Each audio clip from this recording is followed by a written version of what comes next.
"Stop the car." The instruction was barely a whisper, yet it carried the weight of a royal decree, instantly silencing the chatter in the back of the black Cadillac Fleetwood. Outside, the rain was hammering against the asphalt of Detroit's 12th Street, turning the neon signs of the liquor stores and jazz clubs into blurred streaks of red and blue light. But Aretha Franklin wasn't looking at the lights. She was staring at a small, dilapidated storefront church, its windows glowing with a dim, yellow warmth against the storm, where a sound was escaping through the cracked glass that made the Queen of Soul forget she was exhausted, heartbroken, and arguably the most famous woman in Black America. Inside that storefront, a voice was rising above the thunder, a voice so pure and laced with such ancient, heavy sorrow that it felt like a ghost from Aretha's own childhood had come back to haunt her. But what happened in the next hour, inside that tiny sanctuary, would not only change the trajectory of a young girl's life, but would heal a part of Aretha that the applause of millions had never been able to touch. By the way, tell me in the comments, which city are you watching from? It was November 1968. The air in Detroit was still thick with the tension of the riots from the year before, a city trying to rebuild itself from the ashes of anger and grief. For Aretha, the year had been a blur of dizzying highs and crushing lows. She had been crowned the queen. Her voice was the soundtrack of the civil rights movement, and Respect was an anthem shouted from street corners to university campuses. But inside the limousine, surrounded by handlers, security, and the suffocating schedule of a superstar, she felt a profound, hollow loneliness. She had just finished a grueling recording session at United Sound Systems, trying to capture lightning in a bottle for the third time that week, and her spirit was running on fumes.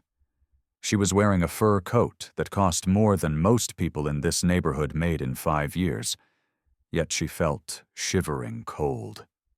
The driver, a large man named Tiny, who had been with her father, Reverend C.L. Franklin, for years, glanced nervously in the rearview mirror.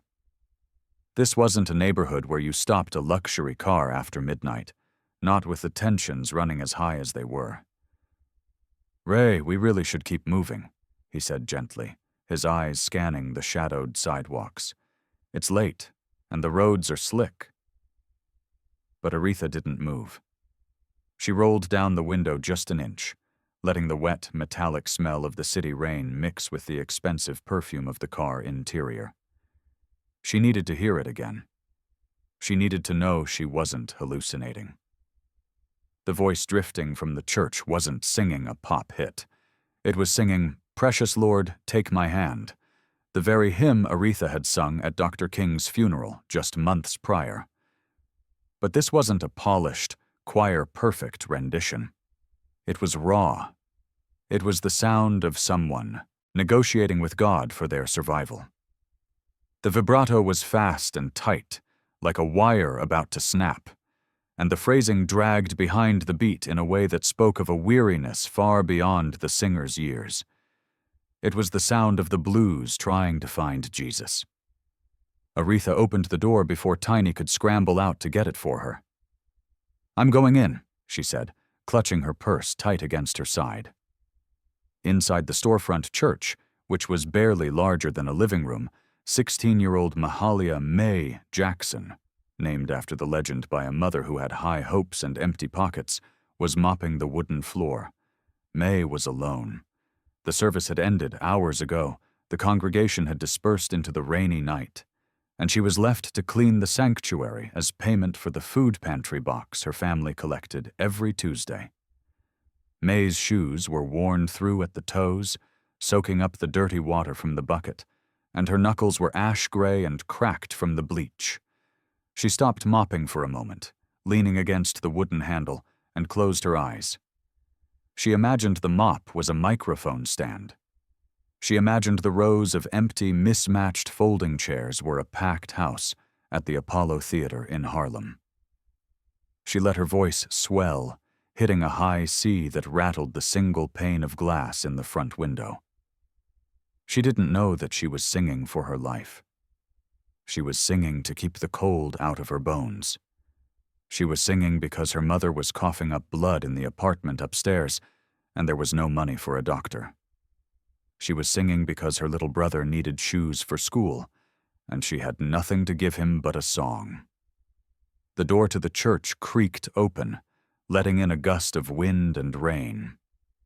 May froze, the song dying in her throat. She gripped the mop handle like a weapon, her heart hammering against her ribs. Intruders were common, and she was just a girl alone in the dark. She squinted toward the entrance, where a silhouette stood framed by the streetlights outside. The figure stepped into the light, shaking off a wet umbrella. The woman was dressed in a floor-length mink coat, her hair coiffed in a perfect high bouffant that defied the humidity.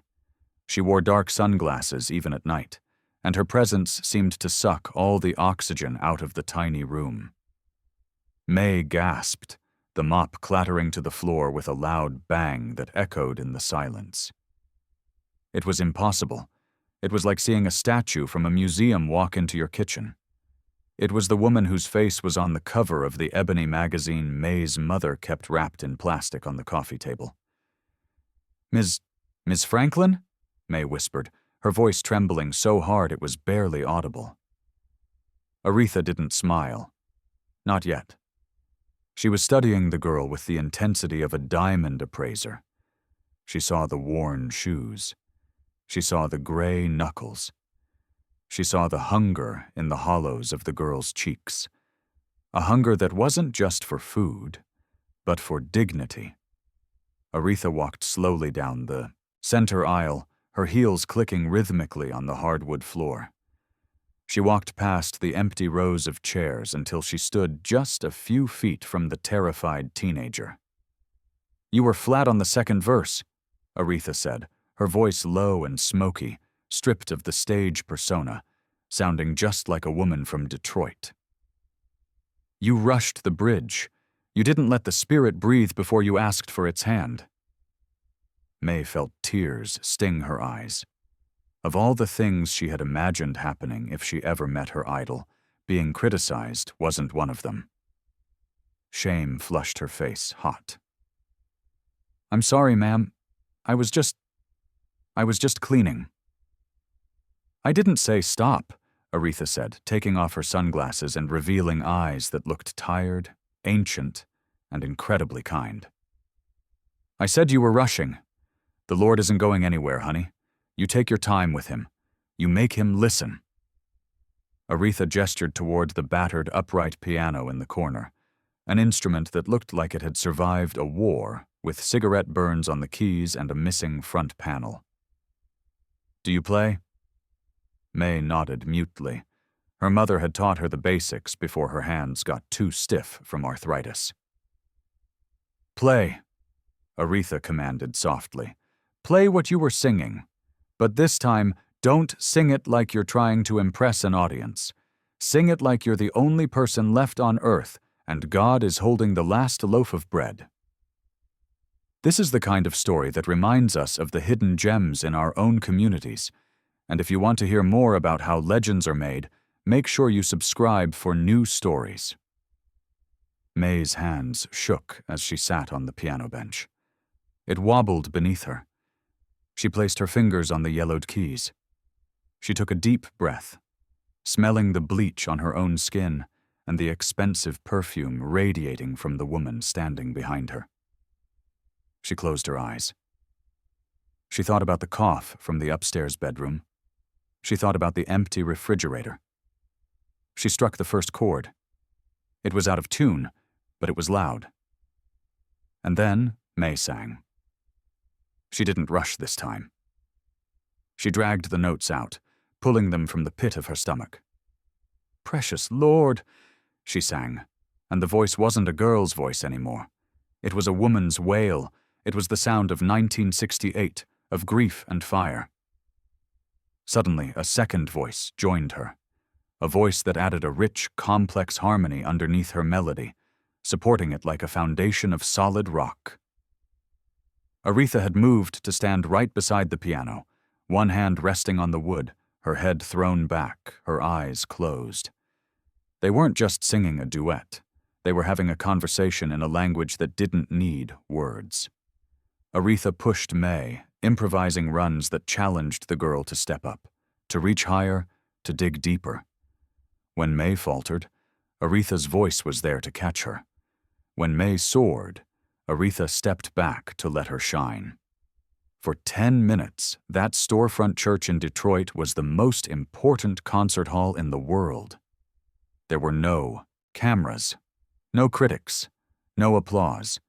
Just two black women from different sides of the tracks, bound together by the terrifying power of their gift. The security guard, Tiny, had stepped inside the door to watch, tears streaming silently down his face, witnessing a holiness that he hadn't felt in years of Sunday services. When the last note faded, hovering in the damp air like smoke, silence reclaimed the room. May sat frozen at the keys, her chest heaving, sweat dripping down her temples.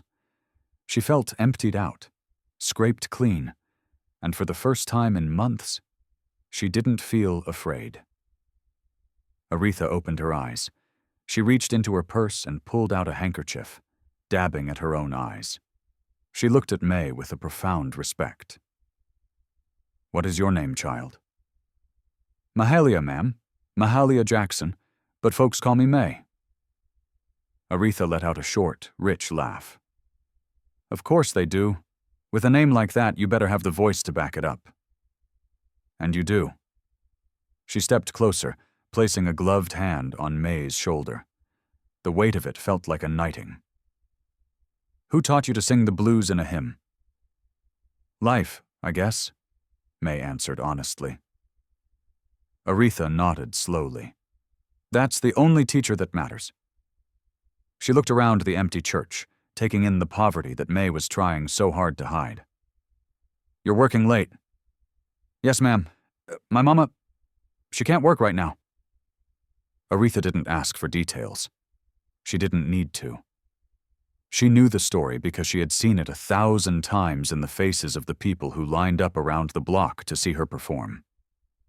She reached into her bag again, but this time she didn't pull out a handkerchief. She pulled out a checkbook. She wrote quickly, using the top of the piano as a desk. She tore the check out and folded it in half. "This is for your mother," Aretha said, pressing the paper into May's wet, calloused hand. "Get her a doctor, a real one, and get yourself some shoes that keep the water out." May looked at the paper, afraid to unfold it. "Miss Franklin, I can't—" "Hush," Aretha said, her tone sharp but affectionate. "That isn't charity, May. That's an advance." "An advance?" "I'm recording a gospel album next year," Aretha said, referencing what would eventually become her legendary Amazing Grace album. "I need voices that know what trouble sounds like. I don't need pretty voices. I need real ones. When I call for you, you better be ready. And you better not be rushing my bridge." May nodded, unable to speak, clutching the check to her chest like a lifeline. "And one more thing," Aretha said, unlooping the silk scarf from around her neck. It was a vibrant purple, patterned with gold. She draped it gently around May's neck, covering the frayed collar of the girl's thin coat. "You protect that instrument. You keep your throat warm. You don't give that voice away to just anybody. It belongs to God, but you are the steward. Do you understand?" "Yes, ma'am." Aretha turned and walked back toward the decor, her silhouette commanding the space one last time. She paused at the threshold, looking back at the teenager sitting at the broken piano in the empty church. "You've got the spirit, May. Don't let the world take it from you." And then she was gone. The Cadillac pulled away, disappearing into the rainy Detroit night, leaving May standing alone in the quiet. She unfolded the check. The amount written there was enough to pay their rent for a year, enough for the doctor, enough for food, enough to breathe. But as she touched the silk scarf around her neck, still warm from the Queen's skin, May realized she had been given something far more valuable than money. She had been seen. But the story didn't end there. In fact, for May, that night was merely the opening note of a symphony that would span decades. If you are enjoying this journey through musical history, please take a second to subscribe for new stories. 3 years later, in 1972, when Aretha Franklin stood at the pulpit of the New Temple Missionary Baptist Church in Los Angeles to record the best-selling gospel album of all time, Amazing Grace, a 19-year-old May Jackson was standing in the choir loft. She wasn't in the front row. She was tucked in the middle, wearing a robe that finally fit, singing with a discipline and fire that cut through the mix. The cameras for the documentary crew swept over her face, capturing a young woman who sang with her eyes closed, completely lost in the moment. During the intermission, Aretha found her backstage. There were no grand speeches, just a nod of recognition and a quiet, "You kept the tempo, May." For May, that nod was worth more than a Grammy. May Jackson never became a household name like Aretha. She didn't sell millions of records or grace the covers of magazines. Instead, she used the money Aretha gave her to stabilize her family and eventually attend Wayne State University, where she studied music theory and education. She returned to Detroit and became a choir director for the public school system, working in the very neighborhoods that most people had written off. For 40 years, Mrs. May Jackson was the terror and the savior of Detroit's high school music scene. She was known for her impossible standards. She would stop a rehearsal if a student was chewing gum. She would make the tenor section repeat a single bar for an hour until the harmony was locked tight. Her students feared her, but they loved her fiercely because she taught them that their voices mattered. She taught them that excellence was a form of protest. And every winter, on the first cold day of the year, Mrs. Jackson would wear a vintage purple and gold silk scarf to class. The students would whisper about it, sharing rumors that it had belonged to royalty. They weren't wrong. Years later, Aretha Franklin passed away, and the world mourned. Detroit was draped in pink Cadillacs and golden caskets. The funeral was a spectacle of dignitaries, presidents, and celebrities. But quietly, in a high school auditorium in downtown Detroit, a memorial of a different kind was taking place. May Jackson, now retired and walking with a cane, sat at a piano. She was surrounded by hundreds of her former students, lawyers, nurses, mechanics, and professional musicians, who had come back to honor the woman who had taught them. May didn't give a speech about the time she met the Queen of Soul. She didn't boast about the check or the choir gig in Los Angeles. Instead, she simply told her students, "We are going to sing, and we are going to take our time. We are going to let the Spirit breathe."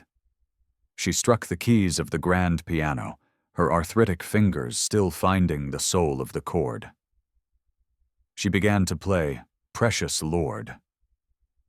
One by one, the voices of 3 generations of Detroiters joined in.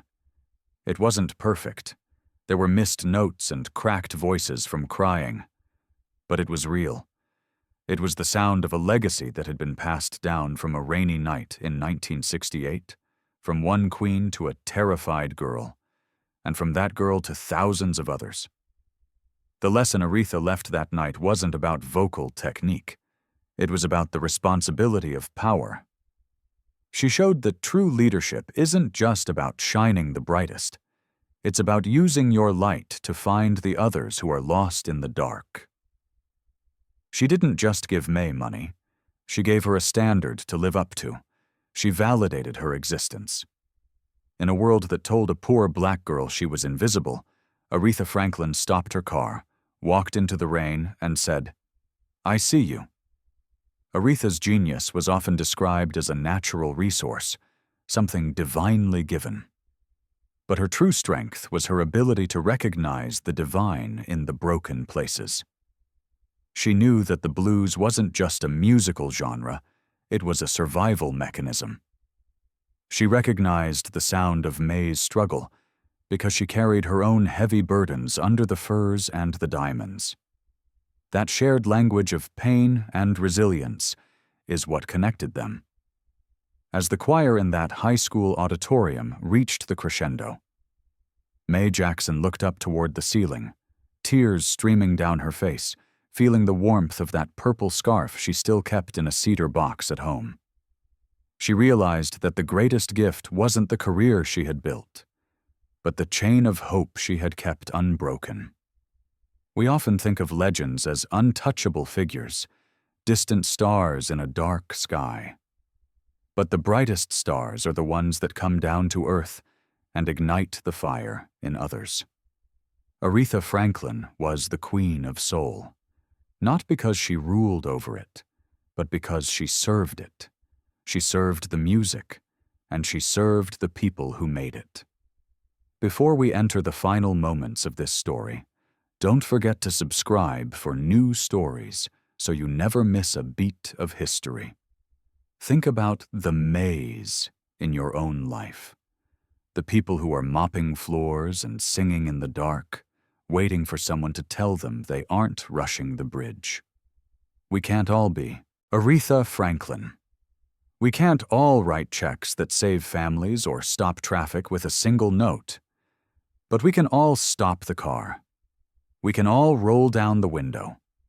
We can all walk into the rain and listen. In the end, the music industry will remember the hits, the awards, and the records broken. But the heart of Detroit remembers the quiet moments. It remembers the woman who didn't have to stop, but did. It remembers the duet that no one recorded.